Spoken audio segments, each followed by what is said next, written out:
want to share with you the most basic but incredibly flavorful chicken soup. Well, it's actually a broth or a stock that comes together so quickly that I barely have to use a knife to do any chopping.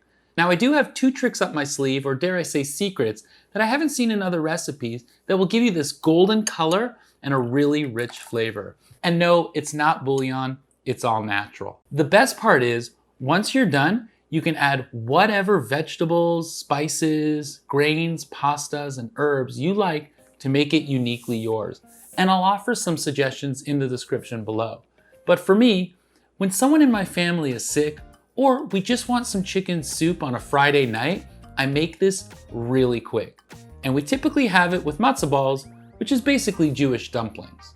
Here's how to make the easiest chicken soup ever.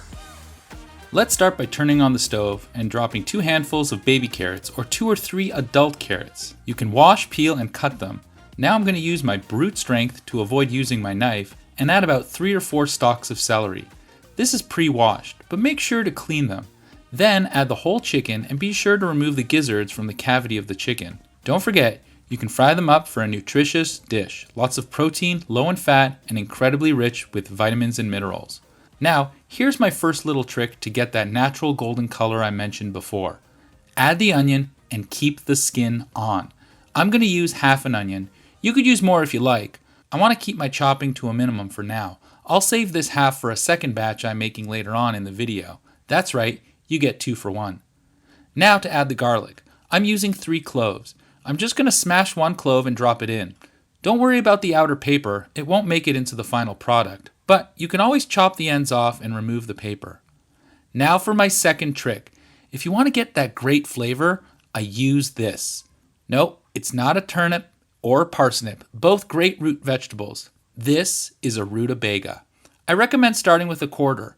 I once made a batch with half a rutabaga and it was just too much baga. This root vegetable has a nice balance of earthy and sweet. It's good with all that carrot, celery, and onion. Now, fill it up with filtered water. The filtered water gives it a cleaner taste and look, but of course you can always use tap. Once I fill up the pot to cover the chicken, I can assess the space and then I've decided I'm going to add some more celery and carrots. Just make sure you have the room. You could add more onion here if you want as well. Now I'll add a tablespoon of kosher salt. It might seem like a lot, but there is a lot of soup here. And if you don't think it's enough, I find it's easier to salt to taste afterwards. And then I add a bunch of peppercorns. It doesn't add so much spiciness, but a bit of warmth, since I'm not crushing the peppers. Now cover it. Raise the temperature to high and wait for it to boil. Once it's boiling, lower it to low and let it simmer for 90 minutes, but more likely 2 hours. At around the halfway mark, or about 45 minutes left, crack open the lid a bit and allow the soup to concentrate down by letting some of the water evaporate.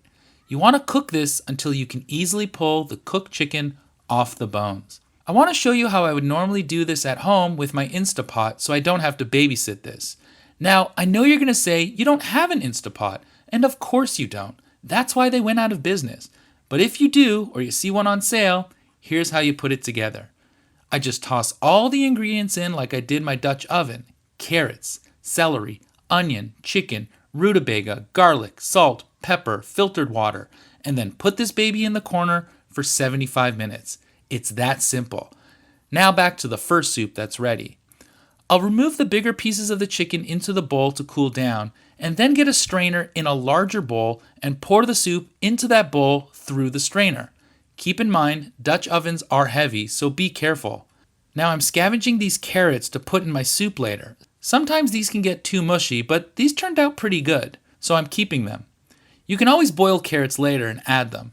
I'm pouring the soup back into the empty pot, and I'm going to show you how I prep a more involved chicken soup by adding whatever vegetables I want. I happen to have carrots, celery, onion, and zucchini on hand.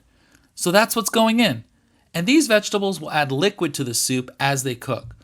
I'm going to add a bay leaf because why not, and 1/3 cup of orzo.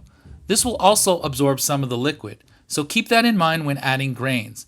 Be mindful not to add too much of any of the grains. Remember, heavy is the hand that can ruin your soup. And I'm chopping up some garlic to add some more flavor. And finally, I'll throw in a bouquet garni, which is just a French way of saying herbs tied up like Aladdin was when he was thrown into the sea. I'm using thyme and rosemary from my garden and letting that all simmer on medium-low for about 30 to 40 minutes, at which time I can wash these dishes and then with clean hands pick out the chicken. And here I want to say salvage what you can, but I don't want to waste any food, and you can add as much chicken to your broth as you like. A little white and dark meat can go really nicely into the soup, but I typically save this to make a pretty decent chicken salad, which I'll show you in an upcoming video. Waste not, want not. As for my usual chicken soup, I just add my balls, my matzo balls, with a couple of carrots and some chicken. Of course, you can make it however you like, and for me, it's the perfect thing for when my family needs to feel better.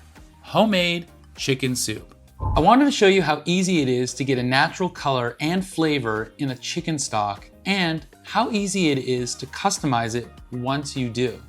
I also made way too much soup because I did want to share how I do it at my home in the Instapot, but also give you a guideline on how to do it at your home if you just had a pot.